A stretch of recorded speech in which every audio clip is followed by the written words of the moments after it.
Anabel, ¿sí?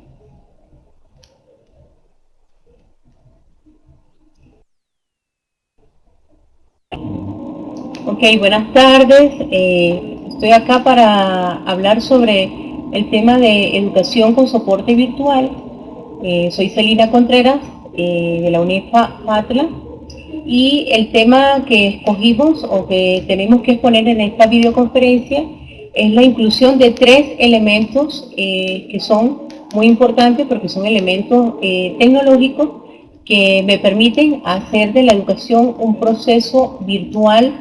pero de crecimiento, de inclusión y de un proceso de aprender haciendo, ¿ok? Es todo como una parte de lo que hemos visto en la metodología PASIE a través de FATLA. Escogí para la torre, para alcanzar la torre de la luz eterna, tres elementos. En las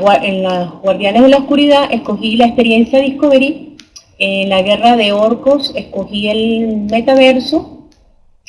Y en el hechizo de Elfos escogí los simuladores. Bueno, continuando con esta exposición, ¿por qué escogí la experiencia Discovery? En la experiencia Discovery escogí las proyecciones, porque la experiencia Discovery, en este recurso de las proyecciones, todos son buenos, cualquiera de ellos son utilizables y tienen un alto impacto en el proceso de aprendizaje. Pero, al menos para mí, la experiencia Discovery considero que le permite tanto al adulto como al estudiante, ya sea al nativo o al migrante tecnológico, realizar una cantidad de experiencias o vivir experiencias que van desde lo cultural, desde lo más sencillo, desde lo muy individual hasta lo global. Va desde lo que es salud, cultura, economía, política, educación. Y esto le permite a la persona que va a interactuar o que va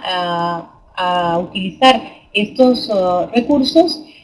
entrar en una cantidad de eventos o interactuar, tener un proceso de aprendizaje, tener un proceso de crecimiento y de integración hacia un mundo real, llevarlos hacia la práctica, que no lo pudiera hacer, por ejemplo, solamente si está viendo, por ejemplo, la tele, pero no puede indagar interactivamente como lo hace si es, por ejemplo, con este tipo de proyección, ¿ok?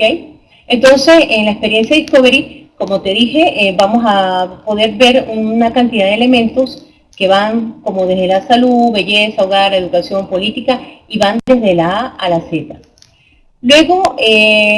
me fui hacia la parte de la guerra de los orcos, hacia el mundo virtual, que se parece mucho a lo que es el Second Life, que ambos trabajamos en el módulo anterior. Pero en este metaverso, básicamente el punto que escogí, o digamos, el elemento de trabajo fue Universe, porque Universe surge como en el metaverso como un mundo virtual de mucha posibilidad de que el migrante o el nativo o la persona que ingrese en Universe va a construir su mundo, va a construir incluso desde el punto de vista económico, social, financiero, desde todos los aspectos de su vida. Todos sabemos muy bien que el metaverso, buenas tardes, Clara, estamos en el metaverso, uno de los recursos que estamos trabajando para el soporte en educación virtual. El metaverso, como sabemos todos, surge para la década de los 90, y el metaverso surge como un mundo realmente virtual. Luego hay una serie de definiciones con respecto al metaverso, pero estas definiciones del metaverso ahora se quedan como que el metaverso es una realidad de la virtualidad, digámoslo en esa expresión metafórica. Esa realidad de la virtualidad nos permite que el usuario o el estudiante o el docente, el que pueda ingresar en este mundo, pueda atreverse a crear su propio mundo en sus propias condiciones y en condiciones donde podamos hacer un mundo a nuestras necesidades, adaptado a nuestras realidades, Y bueno, yo la única como no desventaja diría, sino limitación es que en este metaverso, en este universe, la gente pudiera asumir que vive una vida en la virtualidad que en la realidad pues pudiera no necesariamente ser así y a veces como irnos un poquito, desenfocarnos un poquito de la realidad. Sin embargo, el universe a través del metaverso, mientras tenga un cierto grado de control, sobre todo para los nativos digitales, para los niños o adolescentes, representa una herramienta muy importante de trabajo y en el adulto joven mucho más todavía. Pasamos hacia algo que es muy importante también y que está marcando la pauta actualmente en la sociedad, sobre todo en Latinoamérica, porque los simuladores es digamos, un recurso web. Es un recurso que comenzó en la década de los 90, comenzó en Europa, y este recurso que comenzó en Europa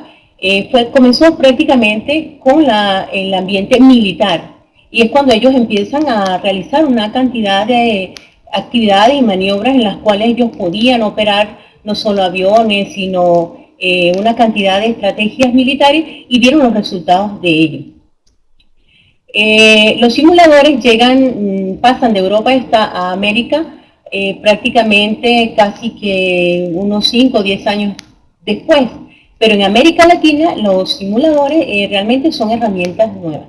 Al menos en la parte de salud, que es mi área, los simuladores en América Latina solamente hay 4 países con simuladores y de esos 4, 2 con alta tecnología, que son Colombia y que son Chile. Y luego de ellos estamos nosotros. Venezuela tiene un simulador en el área de anestesiología, donde, como ustedes pueden ver en esta figura que les estoy señalando acá, podemos reanimar, tomar los estudiantes o residentes de posgrado, llevarlos a una situación donde tengan que reanimar a un paciente y posterior a ello se le lleva al mundo real, se hace una actividad práctica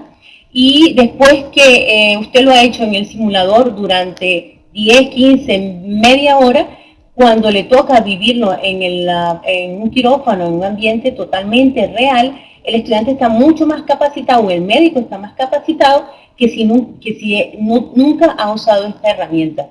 Ahora tenemos simuladores para el área incluso de la paciente obstétrica. Ustedes pueden ver aquí, esta es una mamá que le tienen que hacer una cesárea y todo esto se haría con un simulador. Miren que es una mujer que estaba en trabajo de parto, no pudo parir y entonces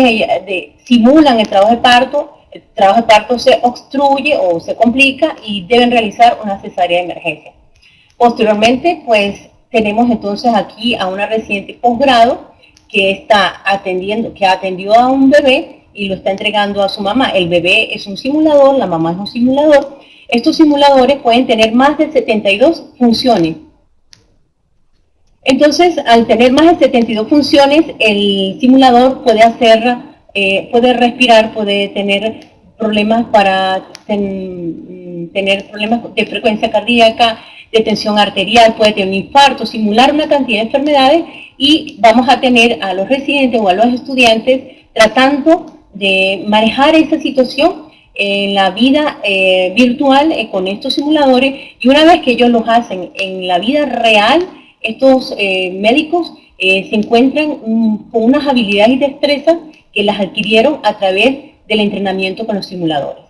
En Venezuela también hay una actividad o hay un centro que se llama un centro de atención que se llama telemedicina y para la gente que vive, por ejemplo, en Puerto Ordaz, en el Amazonas, cuando tienen una situación de conflicto, una situación médica que no pueden o no saben cómo manejarla, ellos se comunican con Caracas. En Caracas hay un grupo de médicos especialistas que manejan simuladores, manejan lo que es telemedicina y desde una especie como videoconferencia como la que estamos teniendo en este momento, ellos se conectan, los médicos en Puerto Ordaz hacen las preguntas y luego los médicos de Caracas le dicen cómo lo van a hacer, cómo lo deberían hacer, ¿ok? Estas son tecnologías que muchas veces son desconocidas, la parte, por ejemplo, médica, que ahora tiene una gran importancia. Yo soy anestesiólogo y tenemos un nuevo software. Cada uno de estos simuladores o de estos pacientes tiene un software que va con tecnología de punta, y entonces permite que todas las guías y protocolos que existen a nivel mundial puedan ser aplicados en ellos, y después que son aplicadas y han visto 5 o 7 pacientes en un día, por ejemplo, en la tarde ellos con un grupo de profesionales se dedican y comienzan a ver qué pasó, qué hiciste bien, por qué no lo hiciste así, por qué no te anticipaste al evento, hacen las correcciones y luego ellos pueden llevarse como en un CD grabado cuáles fueron las ventajas y cuáles fueron las desventajas cuando actuaste en un mundo virtual, qué pasó y por qué lo puedes y cómo podrías hacerlo mejor. Bueno, espero la pregunta de ustedes para poder interactuar en esta videoconferencia. Aquí estos son todos anestesiólogos. Esta es una anestesiólogo egresada del Hospital Universitario de los Andes, Mérida, egresada del Hospital de Maracay, del posgrado de Maracay, y luego tenemos estos otros doctores que son de otros estados. Aquí está el entrenador que primero les hizo el entrenamiento a estos doctores en un simulador para manejo de vía aérea difícil, y luego usando tráqueas y pulmones de un cochino disecado, se les enseña cómo hacer una traqueotomía de urgencia. Pero primero pasaron por el simulador, luego pasan por este tipo de instrumentos, digámoslo así, en este caso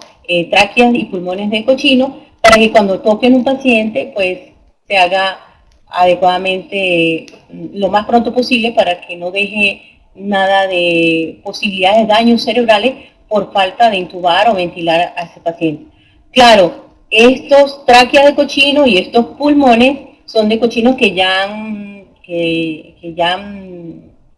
preparado para el consumo humano, y entonces en lugar de botar los pulmones y las tráqueas se utilizan para hacer el entrenamiento en físico que ya se hizo en el mundo o en un quirófano virtual con los simuladores web.